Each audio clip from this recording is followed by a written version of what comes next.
A very good morning and welcome to our daily devotion. So, இன்றைக்கி நம்ம பார்க்க போகிறது Proverbs chapter 21 verses 13 to 17. Proverbs 21வது அதிகாரம் அதில் 13லேருந்து 17வது வசனம் வரைக்கும் பார்க்க போகிறோம்.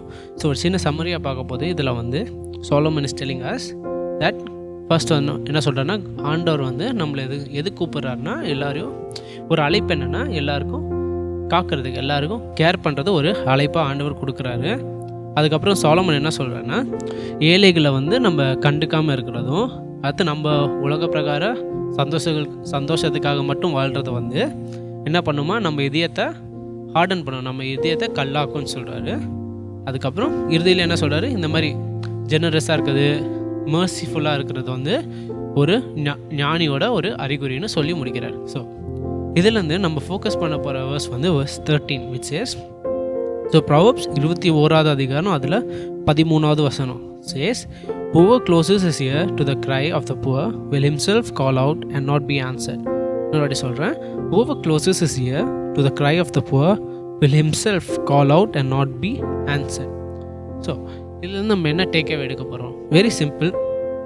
சாலமன் இங்கே இந்த செக்ஷன் ஆஃப் வேர்ஸஸ்லேயே என்ன சொல்கிறாருன்னா, நம்ம என்ன பண்ணணும், நம்ம ஏழைகளுக்கு கொஞ்சம் அக்கறையோடு இருக்கணும்னு சொல்கிறார். ஸோ அதுலேயே நம்ம மெயின் டேக்அவே இந்த வேர்ஸ் பார்த்த மாதிரி நம்ம டேக்அவே இஸ் மற்றவங்களுக்கு உதவி செய்யணும், மற்றவங்களுக்கு கம்பேஷனட்டாக இருக்கும், மற்றவங்களுக்கு கேரிங்காக இருக்கிறது தான் நம்ம மெயின் டேக்அவே.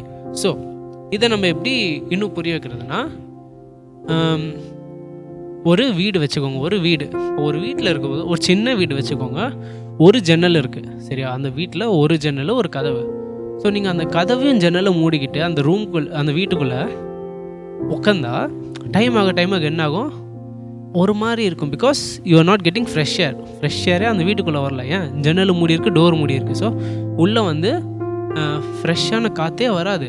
என்ன இருக்கும், நீங்கள் மூச்சு விட்டதே தான் திரும்பி வந்து it won't be nice at all, the room won't be nice at all.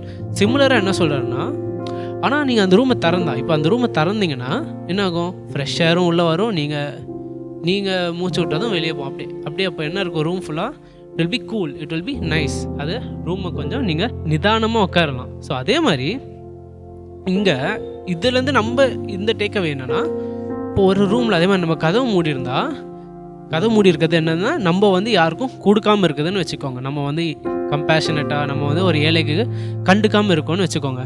என்ன ஆகும்னா, நம்ம கொடுக்காமல் இருக்கிறதும் இருக்கும், ஆனால் ஆண்டவர் கொடுக்குற ஆசீர்வாதமும் நம்ம வாழ்க்கையில் தடுக்கப்படும்னு எடுத்துக்கலாம். அதே மாதிரி கதவு திறந்தா ஃப்ரெஷ்ஷாக காற்று உள்ளே வருதா, அதே மாதிரி என்ன ஆகும், ஃப்ரெஷ்ஷாக காற்று உள்ளே வரது தான் ஆண்டவரோட ஆசீர்வாதம். நம்மளும் வெளியே கொடுக்குறோம், ஆண்டவரும் நம்ம வாழ்க்கையில் எப்படி ஆசீர்வதிக்கிறாரு. ஸோ அதுதான் நம்ம இந்த மெயின் டேக்அவேயோட ஒரு சின்ன எக்ஸாம்பிள். ஸோ இதை நம்ம வாழ்க்கையில் அப்ளை பண்ணுறது எப்படி, ஒரே ஒரு சிம்பிள் அப்ளிகேஷன் தான் சொல்ல போகிறேன்னா, என்ன பண்ணணும், நம்ம அமைதியாக குவாய்ட்டாக யாருக்கும் ஏதோ தேவை இருந்தால் அதை நம்ம செய்யணும். எப்படி, அமைதியாக குவாய்ட்டாக செய்யணும். அந்த தேவை என்னது, பொருட்கள் மட்டும் இல்லாமல் எப்படி யாரு கூட இருக்கலாம், நேரமாக இருக்கலாம், ஜெபமாக இருக்கலாம், இல்லை பேச்சாக இருக்கலாம், இல்லை வார்த்தைகளாக கூட இருக்கலாம், இல்லை many things can be many things, does not necessarily need to be money.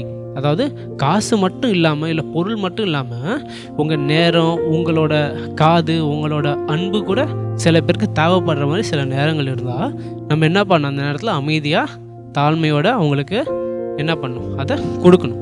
So give quietly to someone in need.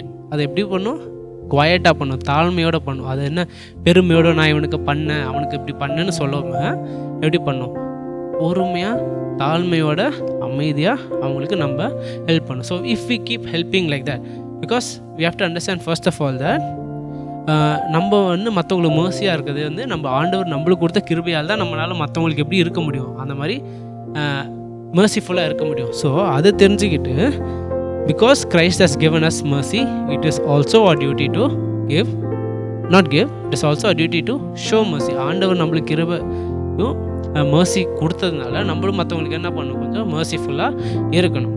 So that is what I want to take away, which is help others quietly, help others, those who are in need, compassionately and quietly. Thank you.